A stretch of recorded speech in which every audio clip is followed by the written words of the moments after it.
लाभ कोणत्या क्षेत्रात सगळ्यात जास्त मिळतो तर अलीकडचं संशोधनाचं सांगतं इतर कुठल्याही क्षेत्रापेक्षा शिक्षणावर गुंतवणूक केली तर लाभ अधिक मिळतो. आणि शिक्षणात सुद्धा सगळ्यात खालची पायरी जी आहे बाल शिक्षणाची 8 वर्षापर्यंतची, त्याच्यावर जेवढी गुंतवणूक कराल त्याच्यात मिळणारा लाभ इतर कुठल्याही क्षेत्रात तुम्हाला मिळत नाही. एवढा लाभ त्या मुलाला लाभ मिळतो, त्याच्या कुटुंबाला लाभ मिळतो. आणखीन पुढे जर का बालशिक्षण शास्त्रीय पद्धतीने आणि दर्जेदार झालं मुलांचं तर देशामधलं गुन्हेगारीचं प्रमाण कमी होतं. नमस्कार, मी स्वरा भोसले. माझ्या पहिल्या यूट्यूब चॅनलसाठी आज मी ज्या व्यक्तीला बोलवलं आहे त्यांनी डहाणू परिसरातील आदिवासी मुलांसाठी त्यांच्या पायाभूत सुविधा आणि बाल शिक्षणासाठी मुलाचे सहकार्य केले आहेत. गेली 40 वर्ष अखंड अविरत काम करणाऱ्या या अवलियाचे नाव आहे रमेश पानसे. तर चला जाणून घेऊ त्यांचे मत. नमस्कार सर. नमस्कार. आज तुम्ही आला आहात. भरपूर सारं काम तुम्ही शिक्षणाच्या बाबतीत केलं आहे आणि आजच्या ह्या आधुनिक युगामध्ये शिक्षणाला मुळातच फार महत्त्व प्राप्त झालं. बरोबर आहे. तर त्यासाठी तुमचं जे काही योगदान आहे त्याबद्दलचे काही प्रश्न आहेत माझ्या मनामध्ये, त्यासाठी आपण सुरुवात करूया. अगदी जरूर आवडेल मला. मुलांसाठी बरीच वर्ष तुम्ही काम केलं आहात. एक खूप अशा आदिवासी भागात म्हणण्यापेक्षा दुर्गम भागामध्ये. तर ते तुम्हाला का करावं असं वाटलं किंवा तुमची संकल्पना काय आहे? नाही, थोडंसं असं आहे की आपण म्हणजे माझं सगळं आयुष्य आधीचं ठाण्यात गेलं. वयाच्या 50 वर्षापर्यंत मी ठाण्यातच होतो. प्राध्यापकाची नोकरी होती. हे सगळं कसं सुखावं होतं ना. बरोबर. त्यावेळेस सुखसुद्धा बोचायला लागतं आपल्याला. मुद्दा तो नाही. खरं तर असं झालं की काही एक माझ्या लांबच्या बहीण या प्रसिद्ध समाजसेविका, शिक्षणात काम करणाऱ्या अनुताई वाघ, त्यांच्या इच्छेनुसार मी त्यांना मदत करायला म्हणून गेलो. आणि त्या भागात उतरल्यावर असं लक्षात आलं की फार मोठी विषमता आपल्या देशात आहे. म्हणजे आता ठाणं हे मी लहान होतो तेव्हा ठाणंही लहान होतं. पुढे ठाणेही खूप मोठं शहर झालं. मुंबई आणि ठाण्यात काही फरक राहिला नाही. थेट आता पुण्यापर्यंत संबंध शहरी भाग झाला. शहरातल्या मुलांना अनेक संधी मिळतात आणि त्यातनं त्यांचा विकास होऊ शकतो. विकासाच्या संधी बाल शिक्षणामुळे, प्राथमिक शिक्षणामुळे ज्या मिळायच्या त्या या भागात मिळतच नव्हत्या. आदिवासी लोक यापासून वंचित होते. शिक्षणापासून वंचित असणं म्हणजे एकूणच सांस्कृतिक विकासापासून वंचित होणं. आणि याचा अर्थ समाजातल्या एका विभागाला, एका गटाला खूप काही संधी मिळणार आणि दुसऱ्या भागाला काहीच मिळणार नाही. ही ती विषमता आहे. मी पूर्वी अर्थशास्त्राचा प्राध्यापक होतो आणि मी विकासाचं अर्थशास्त्रच MA ला शिकवत होतो. त्यामुळे माझे विचार अर्थशास्त्राच्या अंगाने जेव्हा जातात तेव्हा माझ्या लक्षात येतं की ही फार मोठी दरी आपल्या समाजात आहे. आणि मला अचानक संधी मिळाली, न मागता मिळाली. आणि सहजपणे मी तिकडे आदिवासी भागात गेलो, तिथे राहिलो, तिथे बालवड्या मी सुरू केल्या. तुम्ही त्या संधीचं सोनं केलं. सोनं केलं म्हणण्यापेक्षा सोन्याचं जीवन निर्माण व्हावं मुलांचं, या दिशेने मी काही काम करत राहिलो. अजून एक आहे की तुम्ही तिथे जाऊन ज्या शाळा सुरू केल्या त्यातली मुक्तांगण शाळा, ही संकल्पना काय आहे? मुक्त शाळा. मुक्तांगणाचं नाही, मुक्तांगण नावाची एक कल्पना आहे. ती पुण्यात एक शाळा चाललेली आहे तशी.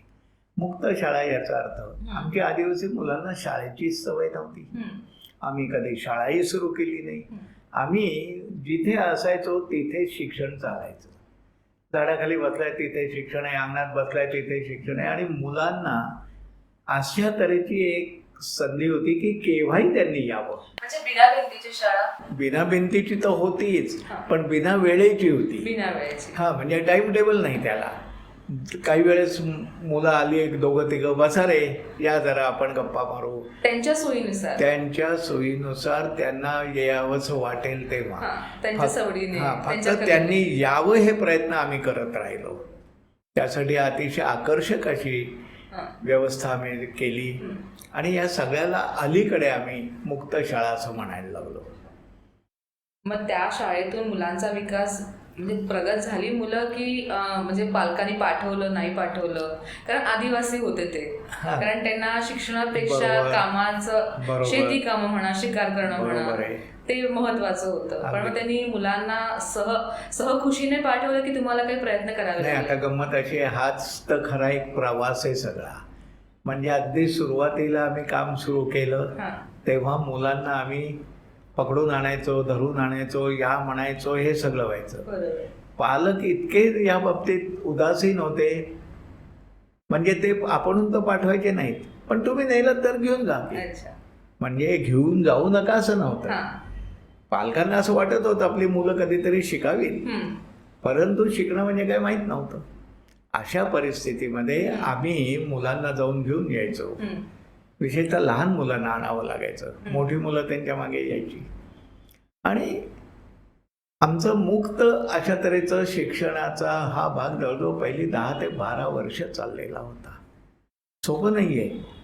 आता प्रवास मी असं म्हटलं याचं कारण मुलं आपणहून येईपर्यंत, मुलांना आपणहून शाळेत जावंसं वाटेपर्यंत, त्यांच्या पालकांना मुलांनी शाळेत जावंसं वाटे, हे जे अंतिम क्षण यायचे आयुष्यात, त्याला खूप वर्ष जावी लागली.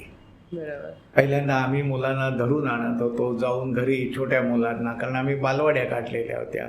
मग हळूहळू मोठी मुलं यायला लागली तर त्यांना आपल्याबरोबर घ्यायचं, त्यांना काहीतरी शिकवायचा प्रयत्न करायचा.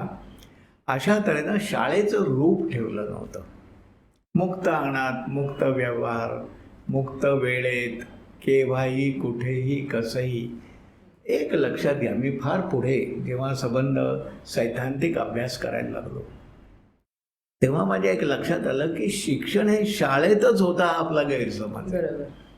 मुलं जन्माला आल्यापासनं तेव्हापासून शिकायला सुरुवात करतात आणि हे शिक्षण कुणी न शिकवता होणार असतं. नकळत. मुलं बसायला लागतात, रांगायला लागतात, बसायला लागतात, उभं राहायला लागतात, सगळं होतं की नाही. कोण शिकवतो कोण त्यांना? शिकवतं? म्हणजे मला दुसरं लक्षात आलं की मुलं आपलं आपण शिकतात. आपलं आपण शिकतात म्हणजे आताच वेगळ्या शब्दात सांगायचं झालं तर मुलं इतर सर्व बाबतीत परावलंबी असतात लहान मुलं, पण फक्त शिकण्याच्या बाबतीत मात्र ती स्वावलंबी असतात. ते आपलं आपणच शिकत राहतात. कधी तुम्ही त्यांना भाषा शिकवायला गेलात? काय शिकवणी ठेवलीत कधी मुलांना? नाही. मुलं तुमचं ऐकून शिकतायत, मुलं आजूबाजूचं पाहून शिकतायत. मुलांचं स्वयंशिक्षण ही घटना नैसर्गिक आहे हे जेव्हा आम्हाला जाणवलं तेव्हा आमचा शिक्षणाचा विचारच सगळा बदलत गेला. आणि मग तुम्हाला असं लक्षात येईल की मुलांना आणावं नाही लागलं. मग मुलं येत गेली, मग मुलांना काहीतरी आवडत गेलं. पहिल्यांदा आम्ही कलेचाच विषय सगळा घेतला. चित्रकला काढा, खडूने काढा, काही रंगवा, काही कामं करा, काय करायचं असेल ते करा. त्याला शालेय शिक्षण म्हणतात ना, त्याची खूप उशिरा सुरुवात केली आम्ही. आणि तेव्हा मग बदलतं, मुलांना ते शिक्षण आवडत नाही. खरंच सुद्धा आहे, मुलांना खरं शाळेत जायला आवडत नाही. बरोबर. तुमची सक्ती आहे, आता सक्तीची सुद्धा त्यांना सवय झाली आहे. म्हणून मुलं आपली 6 वर्षाची झाली की शाळेत जातात, एका वर्गातून वरच्या वर्गात, तिथून वरच्या वर्गात. हे सगळं सरावानी झालेलं आहे. त्यामुळे आमच्या इथले प्रश्न जरा जास्त विलंब घेणारे, जास्त वेळ घेणारे असे होते. त्यामुळे आज 40 वर्षानंतर चित्र काय आहे तर काही नाही, छान नाट्यापट्ट्या करून मुलं काय मुली काय सगळे मुलं शाळेत जातात. आमच्यातली 100% मुलं आता शाळेत जायला लागली आणि त्यांना आवश्यक एवढ्या शाळाही तिथे आता सरकारच्या निर्माण झाल्या, खाजगी निर्माण झालेल्या आहेत. अशा तऱ्हेचं चित्र म्हणजे ती जी विषमता, संधींची मी म्हटलं सुरुवातीला, ती विषमता आता कमी व्हायला लागली आहे. मग माझ्या मते मग मुलांचा सर्वांगीण विकासच तुम्ही सगळ्या पद्धतीने केला. अगदी बरोबर, अगदी बरोबर. त्याचं काय आहे, हा फारच गुंतागुंतीचा प्रश्न आहे. तुम्ही विचारला तो सोपा विचारला, मला उत्तर द्यायला खूप कठीण प्रश्न आहे तो. म्हणजे असं आहे की मुलांचं शिकणं ते असतं ना, हां. जसं मी एक म्हटलं स्वयंशिक्षण असतं, स्वतःहून शिकतात मुलं, शिकतात. स्वावलंबी असतात शिक्षणाच्या बाबतीत, हा जसा एक भाग आहे. तसं मुलांना नवं नवं शिकायला आवडतं, बरोबर. तेच तेच करायला आवडत नाही. हो. मग नवं नवं तुम्ही त्यांच्यापुढे काहीतरी सतत ठेवणं, अशा तऱ्हेचं आव्हान आमच्यासारख्या त्यांना शिकवू पाहणाऱ्या लोकांचं व्हायला लागलं. हां. मग त्याच्यातनं नव्या नव्या आकर्षक पद्धती निर्माण व्हायला लागल्या. मग शिकण्यासाठी नवी साधनं निर्माण व्हायला लागली. आता मुलं करून शिकायला लागले काहीतरी, त्याला आम्ही शैक्षणिक साधनं असं म्हणतो. हो. या साधनांच्या साह्याने मुलं खेळत आहेत, पण प्रत्यक्षात घडतंय काय, तर मुलांना 1-2 यायला लागलंय, वाचायला यायला लागलं, लिहायला यायला लागलं, साधनांच्या साह्याने सगळं. त्यामुळे आमच्या शिक्षणाचा एक महत्त्वाचा भाग लहान मुलांच्या बाबतीत साधन निर्मिती हा आहे. अच्छा. आणि अशी हजारो साधनं निर्माण झाली. हा सगळ्या भागातनं पुन्हा लक्षात घ्या, शिकवणं हा विषय मी अजून बोलत नाहीये, कारण शिकवून होतं ते खरं शिक्षण नव्हे, बरोबर. आपणहून होतं ते खरं शिक्षण. स्वयंशिक्षण. कारण आपणहून होतं त्यात आपण लक्ष घालतो. हो. कलेचं तुम्ही शिक्षण करत असाल तर तुमचं अगदी मन लावता, तुम्हाला एकाग्र मन होतं तुमचं, तुम्हाला कोणी सांगावं नाही लागत. बरोबर. तसं मुलांना जेव्हा शाळेची अवस्था वाटायला लागलं, आवड निर्माण झाली, तेव्हा मी शालेय विषयांकडे वळलो. आणि आता आमची 10वी पर्यंतच्या शाळा, 2 शाळा पण आहेत. आता जी शाळा आहे त्या शाळेमध्येही असंच आहे की सर्व विषय शिकवले जातात, की सुरुवातच मुळात तुम्ही म्हणाले की स्वयंशिक्षणापासून होते? त्याचे 2 पातळ्या आहेत. साधारणतः 5वी पर्यंतचं जे शिक्षण असतं हां. ते पूर्णतः स्वयंशिक्षण असतं. स्वयंशिक्षण. मात्र ते परीक्षा नाही. परीक्षा नाही, परीक्षा नाही, परीक्षेचं बर्डन नाही मुळातच. नक्कीच नाही. परीक्षा नाही. नंतर तुम्ही ते गृहपाठ म्हणता तो नाही, होमवर्क नाही. हा अजिबात नाही. अजिबात. कशाला करायचं, मग शाळेत कशाला यायचं त्यांनी, बरोबर. घरी कशाला अभ्यास करायचा, काय करायचं ते इथे यान करा. हां. आता मात्र असं आहे की 10वी पर्यंतची शाळा झाली, हां. 10वीच्या परीक्षा सगळ्यांसाठी समान आहे समान महाराष्ट्रात. आहे. हो. मग ह्या समान परीक्षेत आमची मुलं उत्तीर्ण व्हायला हवीत. हां. मग त्यांना त्यासाठी लागणारं शिक्षण हे द्यावं लागतं. हम्म. ते आपण नाही करतायत. हम्म. म्हणजे विषयाचं शिक्षण शिकवण्यासाठी शिक्षक लागतात, बरोबर. पण त्या शिक्षकांना मात्र मुलं आपणहून कशी शिकतात, हम्म. त्यांना शिकण्यासाठी काय काय उपलब्ध करायचं, हम्म. कशा तऱ्हेची साधनं कशासाठी द्यायची, ह्या सगळ्याचं शिक्षण देऊन एक वेगळा शिक्षक निर्माण करावा लागतो. आणि त्याचं काम आम्ही मोठ्या प्रमाणावर केलं. थोडक्यात शिक्षणाची पद्धत बदलली. म्हणजे आता आज आमच्या शाळातनं सुद्धा शिकवून शिकण्याचं प्रमाण 20% खाली आलं. 80% मुलं शिकतात आणि शिक्षक त्यांना मदत करतात. अशा तऱ्हेचं आहे. आणि जे पालक पूर्वी पाठवत होते मुलांना की जा घेऊन किंवा त्यांना शिक्षणाचं एवढं महत्त्व नव्हतं, आता त्या पालकांना महत्त्व वाटतं. अर्थातच आता कसं आहे, फक्त आमची शाळा आहे असं नाही. आजूबाजूला सरकारी शाळा आहेत, आश्रमशाळा आहेत, खाजगी आश्रमशाळा आहेत, वेगवेगळ्या प्रकारच्या शाळा आल्यानंतर सगळ्या मुलांच्या सोयी व्हायला लागल्या. एका शाळेत काही शेकडो मुलं, 1000 मुलं, 10,000 मुलं काही येणार नाही. परंतु अशा शाळा निर्माण झाल्यावर शाळेची संस्कृती त्या समाजात आता रुजली आहे. आणि त्यामुळे त्यांनाही माहिती आहे, आता 3 वर्षाचं मूल झालं की त्याला अंगणवाडीत पाठवायचं. अंगणवाडी ही सरकारची योजना आहे, किंवा आमच्यासारख्या खाजगी बालवाडीत पाठवायचं. 6 वर्षाची झाल्यावर शाळेत घालायचं, पहिलीत गेलं पाहिजे मूल.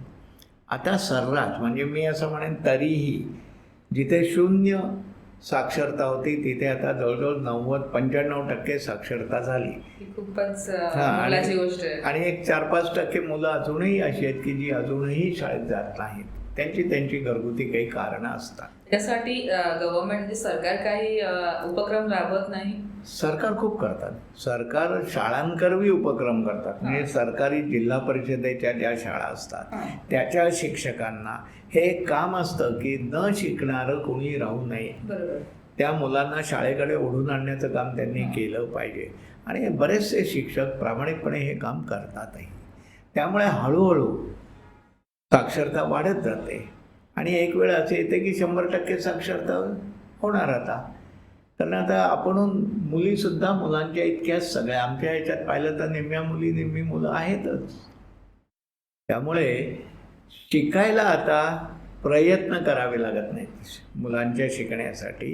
आता मुलं चांगली कशी शिकतील, मुलांना इतरांच्यासारखं दर्जेदार शिक्षण कसं मिळेल, मुलांना इतरांच्या बरोबर स्पर्धा कशा करता येतील, मुलांना विविध कलांचे अनुभव कसे देता येतील, अशा दिशेनं आता आमची कामं चालतात.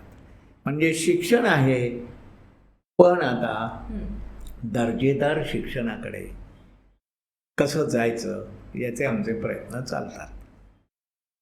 अजून एक असा प्रश्न आहे की शहरी भागातले पालक आणि ग्रामीण भागातले पालक यामुळे तुम्हाला काही तफावत वाटते? मला ग्रामीण भागातले पालक अधिक समजदार वाटतात, अधिक समजदार आहेत. अच्छा.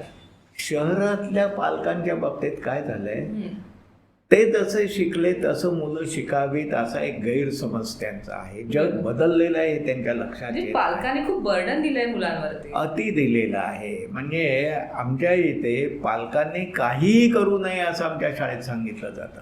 तुम्ही नका, हे आमचं काम आहे ना, आम्ही करू, तुम्ही हे काम नका करू.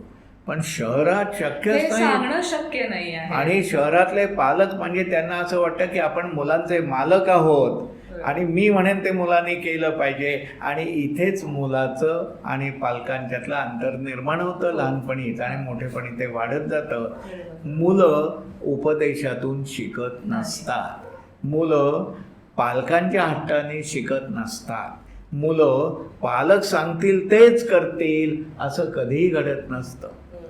मग गांधीजींची सगळी मुलं गांधीजी झाली असती ना? बरोबर नाही होत ना. किंवा एखाद्या चांगल्या आर्टिस्टची मुलं सगळी आर्टिस्टच होतील असंही नाही. याचा अर्थ असा आहे की मुलांना उपजत काही बुद्धिमत्ता असते आणि ती पालकांपेक्षा वेगळी असू शकते आणि त्यांचा सर्वांगीण विकास केला पाहिजे. अगदी बरोबर. मुलांना सर्वांगीण विकास म्हणजे तरी काय? आता पहा, शिक्षणात 3 टप्पे आहेत. एक ज्याला आम्ही बालशिक्षण म्हणतो, म्हणजे वयाच्या 6व्या वर्षापर्यंतचं शिक्षण. ह्या वयात मुलांना लेखन वाचन दिलं जात नाही, लेखन वाचनाची बंदी आहे. अच्छा. 6 वर्षापर्यंत लेखन वाचन नाही करायचं. पण आता तर सर्रास टीव्हीवरती कार्टून्स लावणं किंवा गाणी लावणं, म्हणजे त्यांचीच का होईना लहान मुलांची जी असतात बडबड गीतं तीच दाखवली जातात की बाबा वेळ नाहीये, चल लाव टीव्ही बघ. पण घरी काय करतात पालक? घरी लिहायला लावतात, वाचायला लावतात. 3ऱ्या वयापासून 2ऱ्या वयापासून मुलांना शिकवणी ठेवायला लागले पालक. ट्युशनला पाठवणं. कारण पालकांना शिक्षण कळत नाही. आणि एवढंच नाही तर पालकांना स्वतःचं मूल सुद्धा कळत नाही. आता का असं झालं? पालक होता जेव्हा तुम्ही, निसर्गतः तुम्ही लग्न झाल्यानंतर मुलं होतात, तुम्ही आई वडील होता. आई वडील झाला त्याच्यापूर्वी जे काही तुम्ही शिक्षण घेता, तुम्ही घेतलं, आपल्यापैकी इथल्या प्रत्येकाने ते शिक्षण घेतलेलं कुठलं ना कुठलं. त्याच्यात मुलं कशी असतात, मुलं कशी वाढतात, मुलं कशी शिकतात याविषयी कधी शिकलो आपण? शाळा कॉलेजात कधी शिकलो नाही. मग आपण आई वडिलांचे एकदम मुलं शाळेत जायला लागले की पालक होता तुम्ही. म्हणजे मुळातच चाइल्ड सायकोलॉजी काय आहे माहितीच नसते. मुलाविषयीची काहीही माहिती नसताना पालक आपण जसे शिकलो ते आठवतात आणि त्या पद्धतीने करायला जातात. मग मुलांवरती संस्कार होण्या अगोदर मला असं वाटतं पालकांवरती व्हायला पाहिजे. अगदी बरोबर आहे. आपल्या समाजात अजूनही पालक शिक्षण हा दुर्लक्षित असा भाग आहे. परंतु आमच्यासारख्या संस्था, किंवा यासाठी आम्ही महाराष्ट्र बाल शिक्षण परिषद नावाची एक संस्था खूप जुनी आहे, 94 साली स्थापन केलेली आहे. ती केवळ पालकांचं प्रबोधन करण्यासाठी. कशाचं प्रबोधन? पालकांचं मुलांबाबतचं प्रबोधन. म्हणजे मुलं वाढतात कशी, शिकतात कशी वगैरे, हे सगळं पालकांना समजावून देण्यासाठी अख्खी संस्था आम्ही उभी केली आहे. त्याच्यावर दरवर्षी कॉन्फरन्सेस होतात. यंदा आता 31वी कॉन्फरन्स आहे आमची. कारण मला असं वाटतं नंतर सायकॅट्रिस्टकडे जाण्यापेक्षा, अगदी तो चुकीचा वागला किंवा ती चुकीची वागली, मग त्याला नंतर सायकॅट्रिस्टकडे घेऊन जाण्यापेक्षा जर आधीच आपण त्यासाठी प्रयत्न केला तर वेगळा एक निर्माण होऊ शकतो. मी आता मलाही तुमच्या समोर बोलताना असं एक मनात आलं की हे जे कोणी ऐकतील त्या पालकांना मी 4 शब्द असे सांगू इच्छितो की पालकांनी प्रथमतः आपलं मूल निसर्गतः आहे कसं हे समजावून घ्यावं.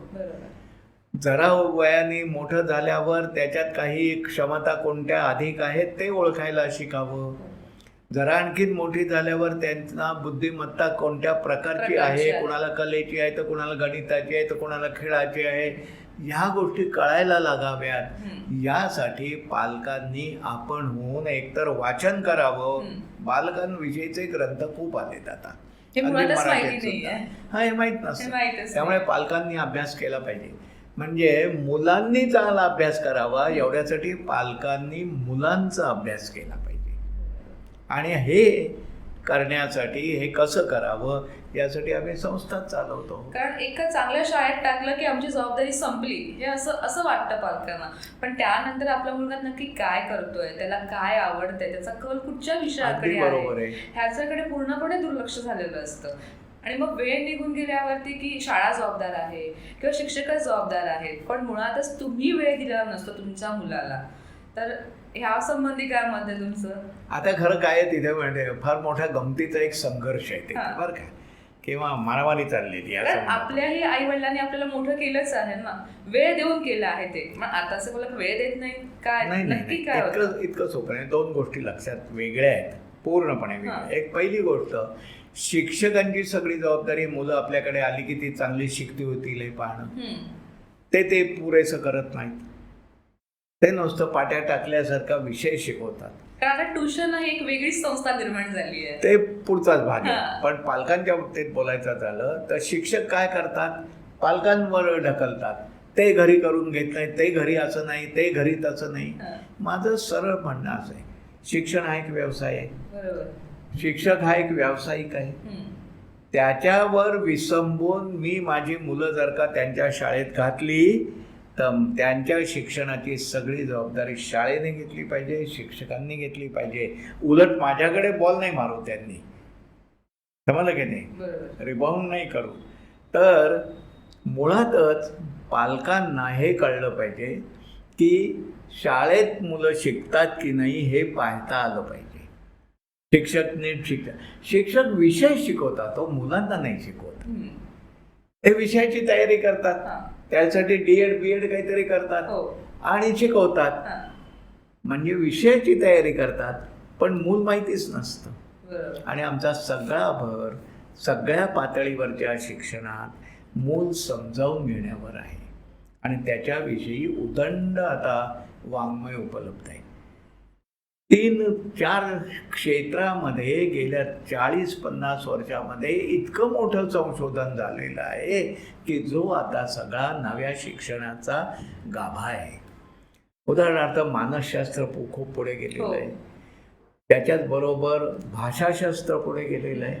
त्याच्याबरोबर अँथ्रोपॉलॉजी म्हणजे मानववंशशास्त्र खूप पुढे गेलेलं आहे. आणि सगळ्याच्या डोक्यावर फार महत्त्वाचं म्हणजे मेंदूविषयक संशोधन खूप झालेलं आहे. आता असं लक्षात आलं आहे, मेंदू हा आपला शिकण्याचा अवयव आहे. जन्मापासून अखेरपर्यंत मेंदू शिकतच असतो. आणि मेंदू शिकण्याचा जर का अवयव असेल तर पुढची गोष्ट मेंदू कसा शिकतो हे आता कळायला लागलं. ह्याची संशोधनं खूप आहेत. मेंदूविषयीचा विषय गेल्या 30-40 वर्षात जगभर इतका पुढे आलेला आहे की आता सबंध जगातला शिक्षणाचा नवा प्रवाह असा आहे की आता शिक्षण हे मेंदू आधारित असलं पाहिजे. आपल्याकडे लागू होईल. आपल्याकडे आहेच ना, लागू आहेत. आता आपलं नवं शिक्षण धोरण आलेलं आहे 2020 न्यू एज्युकेशन पॉलिसी 2020 असं आहे. या नव्या शिक्षण धोरणाचा पायाच मुळे न्यूरोलॉजीचा आहे, न्यूरोसायकोलॉजीचा आहे. मग या ठिकाणी असं म्हटलं आहे की आता मुलांचा मेंदू समजावून घ्यावा. मुलांनी नव्हे, मुलांचा मेंदू पालकांनी समजावून घ्यावा, शिक्षकांनी शाळांनी समजावून घ्यावा आणि त्याला साजेसं शिक्षण द्यावं. मग 3 संकल्पना आल्या. मेंदू आधारित शिक्षण व्हावं, म्हणजे मेंदू निसर्गतः जसा शिकतो त्याला अनुसरून तुमचे शिक्षण देण्याचे व्यवहार व्हावे असा त्याचा अर्थ. दुसरं, मेंदूला पूरक शिक्षण व्हावं. मेंदू जर का तुमचा विशिष्ट बुद्धी घेऊन आलेला असेल तर त्या बुद्धीला पुढे नेणारा असं तुमचं शिक्षण हवं. आता गायनात आपण म्हणतो एखाद्या मुलाला मुलीला गाण्याचं अंग आहे, तुम्ही कलावंत लोक आहात, तुम्हालाही स्वतःचं कलेचं काही अंग आहे, मग ते अंग लहानपणातच ओळखून तुम्हाला त्या दिशेनं संधी देणं याला मेंदूपूरक शिक्षण असं म्हणतात. आणि तिसरं, मेंदू घातक शिक्षण असू नये. पालक काय करतात, मुलांना बळजबरी करतात, मग त्यांचा मेंदू कमी चालणार.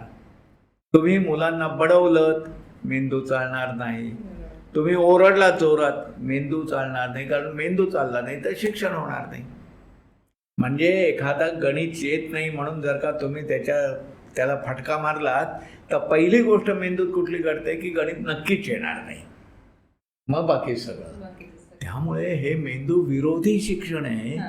बहुतेक पालक, परंपरागत जे काही पालक आहेत ते हेतू उत्तम असतात, आपल्या मुलांचं चांगलंच करायचं असतं त्यांना, परंतु त्याच्या पद्धती ज्या पारंपरिक आहेत त्या बऱ्याचशा मेंदू घातक पद्धती आहेत.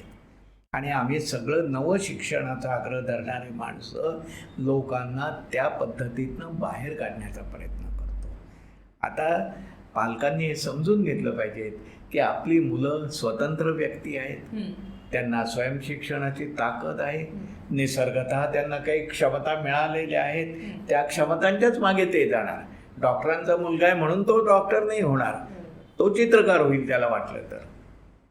याचा अर्थ त्याला उपजत ज्या क्षमता मिळाल्या त्याच दिशेने तो जाणार आहे. हे सगळं समजावून घेणारे पालक निर्माण कसे होतील ही आपली चिंता आहे आजची. हा खरा भाग आहे आता. त्यामुळे नवं शास्त्र निर्माण झालं आहे शिक्षणाचं, आणि मेंदू संशोधनामुळे एक शास्त्र खूप वेगानं विकसित होत गेलेलं आहे. आणि हे जगभरचं सांगतोय मी तुम्हाला. आणि आपल्या नव्या शिक्षण धोरणात जे आता येत्या जूनपासून पूर्णपणे अंमलात आणलं जाणार आहे सर्व शाळांमध्ये देशातल्या, हे शिक्षण मेंदू आधारित शिक्षण असणार आहे. त्याने मुलांचा सर्वांगीण विकास होईल आणि त्याच्यातून त्यांचा चांगला विकास, सगळ्या क्षमतांचा विकास होणार आहे. आणि पुन्हा हे सगळं लहान वयापासून कसं होईल हे पाहण्यासाठी आजवर ज्याला बालशिक्षण आम्ही म्हणतो, 3 ते 6 वयातलं बालवाडी, KG, नर्सरी, मॉन्टेसरी, जी की नावं तुमच्या ओळखीची आहेत, ह्या वयातलं शिक्षण आजवर सरकारच्या धोरणात आलेलंच नव्हतं. त्यांना पहिल्यांदा ते आलेलं आहे. आपल्या नव्या धोरणाचं, शिक्षण धोरणात सगळ्यात जास्त महत्त्व बालशिक्षणाला दिलेलं आहे आणि त्याला पायाभूत शिक्षण असं म्हटलेलं आहे.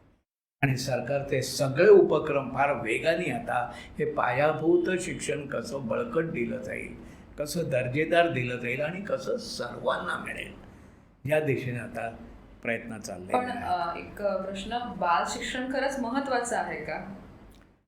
दुसरं कुठलं शिक्षण एवढं महत्वाचं नाही. लहान वयातलं कसं आहे सांगतो. अगदी जन्माला आलेलं मूल, त्याला काही येतं का? काही नाही, नुसतं पाळण्यात पडू नये, हातपाय थोडेफार हलवतं एवढंच. आता त्याचं रूपांतर एका प्रौढ माणसात तुम्हाला करायचं आहे. म्हणजे केवढा मोठा प्रवास आहे हा. आणि ह्या प्रवासाच्या प्रत्येक टप्प्याला, आणि त्यातही लहान वय जेव्हा असतं तेव्हा मेंदू अतिशय वेगाने विकसित होत असतो. म्हणजे लहान वयात 3 महिन्याचं अंतर, ते आता तुमच्या माझ्यासारख्या मोठ्या वयाच्या माणसातलं अंतर तेवढं असत नाही. बरोबर. मूळ फार वेगाने विकसित होत असतं. पहा ना तुम्ही, 1.5 वर्षाचं मूल उभं राहायला लागलंय, बोलायला सुरुवात करते, जेमतेम फ बा बा कक्का काहीतरी करता येते, आणि 1.5 वर्षात अस्खलित बोलायला लागतं. केवढी ताकद आहे मुलाची.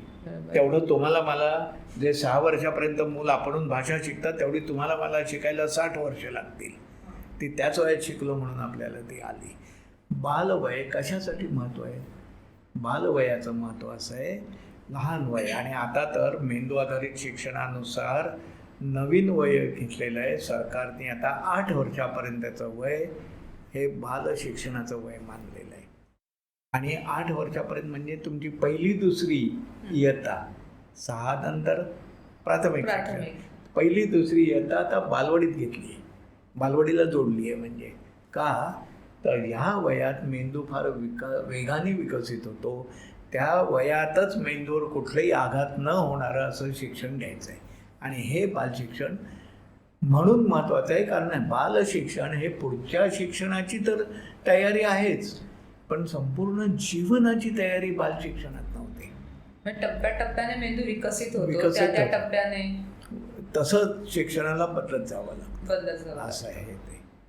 आणि दुसरं असं आहे, आज जगामध्ये असंही आहे, तुम्हाला ऐकून फार गंमत वाटेल, बालशिक्षणावर खूप नवं संशोधन चाललेलं आहे जगभर आता. म्हणजे या बाल्यावस्थेतल्या शिक्षणावरचं संशोधन. आणि ते असं सांगतं की सरकारने सुद्धा सगळ्यात जास्त खर्च बालशिक्षणावर करावा, 8 वर्षापर्यंतच्या शिक्षणावर करावा. मी कोणाचा माणूस आहे, मी त्या भाषेत तुम्हाला थोडंसं सांगतो. आता असं म्हटलं जातं की तुम्ही कुठली जी गुंतवणूक करता, आता तुम्ही व्यवसाय निर्माण केला की गुंतवणूक करता, कारखाना काढला गुंतवणूक करतात, शेती सुधारण्यासाठी गुंतवणूक करतात. या गुंतवणुकीवर लाभ मिळावा अशी अपेक्षा असते. बरोबर. लाभ कोणत्या क्षेत्रात सगळ्यात जास्त मिळतो, तर अलीकडचं संशोधनाचं सांगतं इतर कुठल्याही क्षेत्रापेक्षा शिक्षणावर गुंतवणूक केली तर लाभ अधिक मिळतो. आणि शिक्षणात सुद्धा सगळ्यात खालची पायरी जी आहे बाल शिक्षणाची 8 वर्षापर्यंतची, त्याच्यावर जेवढी गुंतवणूक कराल त्याच्यात मिळणारा लाभ इतर कुठल्याही क्षेत्रात तुम्हाला मिळत नाही.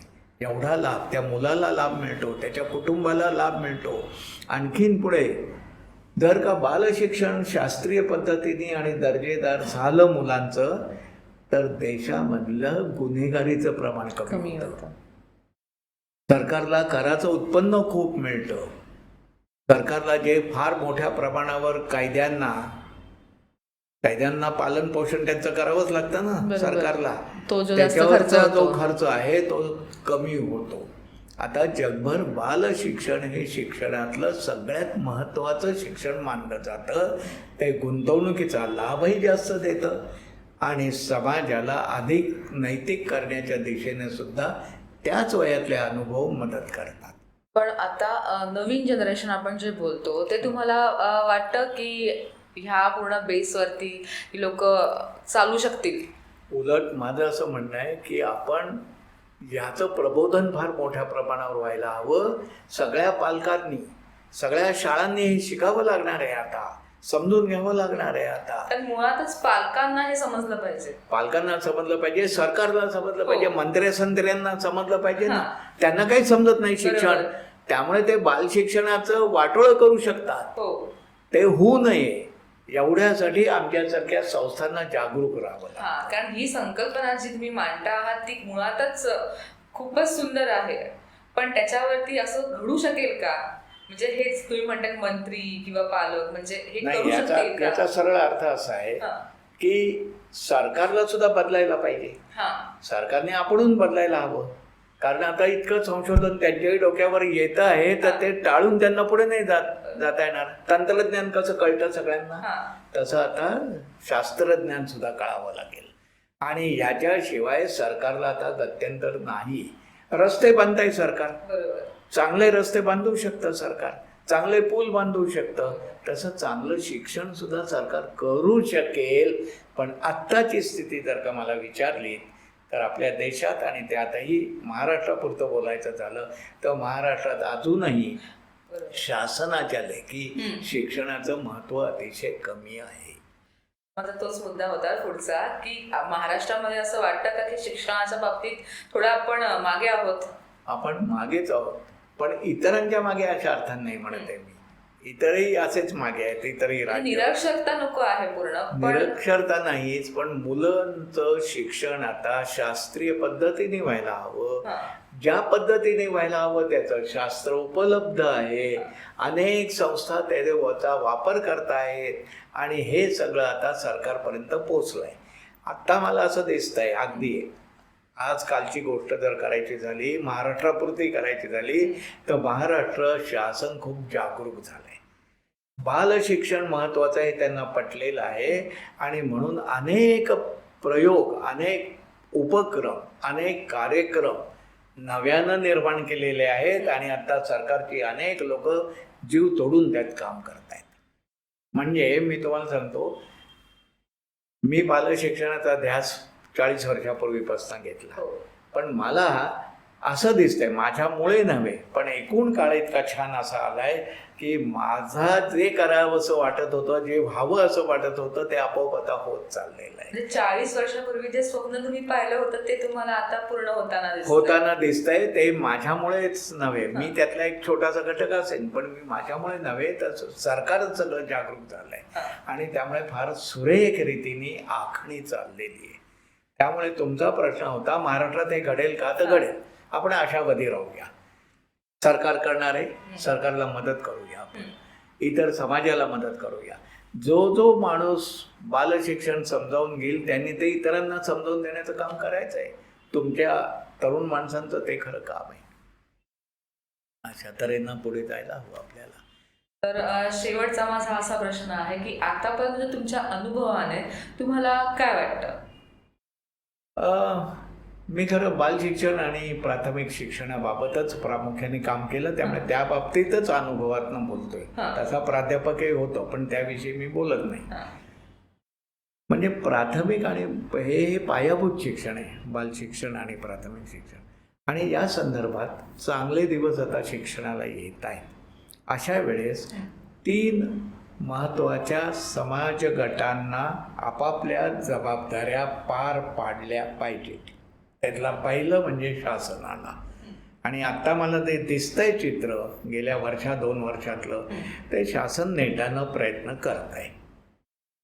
दुसरा गट जो आहे तो म्हणजे शिक्षकांचा गट. अजून शिक्षकांचा गट मात्र खूप उदासीन आहे याबाबत.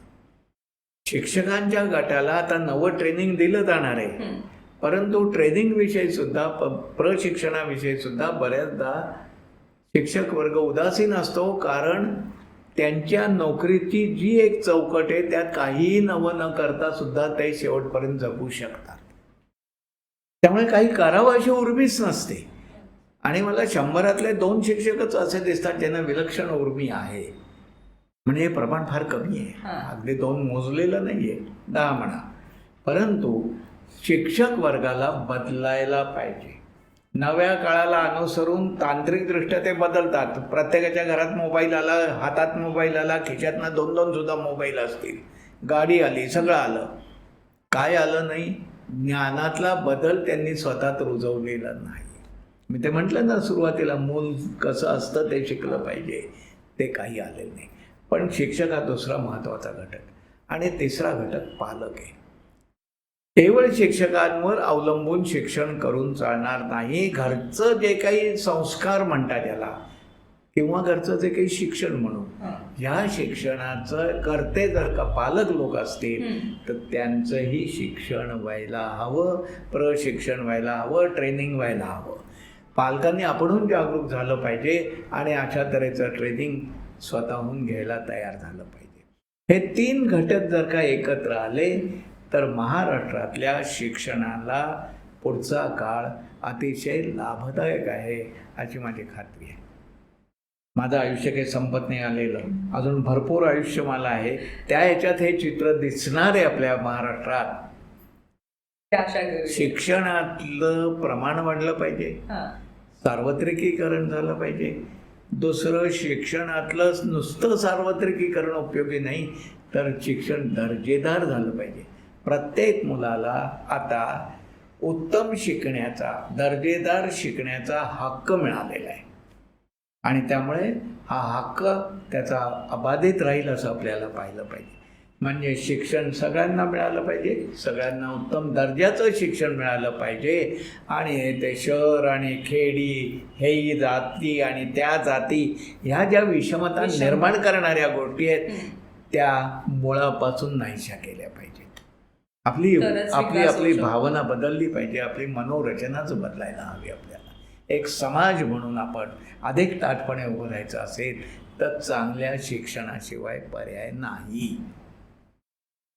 फार छान वाटलं तुम्ही आज आलात, तुमचा अमूल्य वेळ दिलात आणि छान विषयावरती आपण बोललो, त्यासाठी धन्यवाद. आभारी आपला.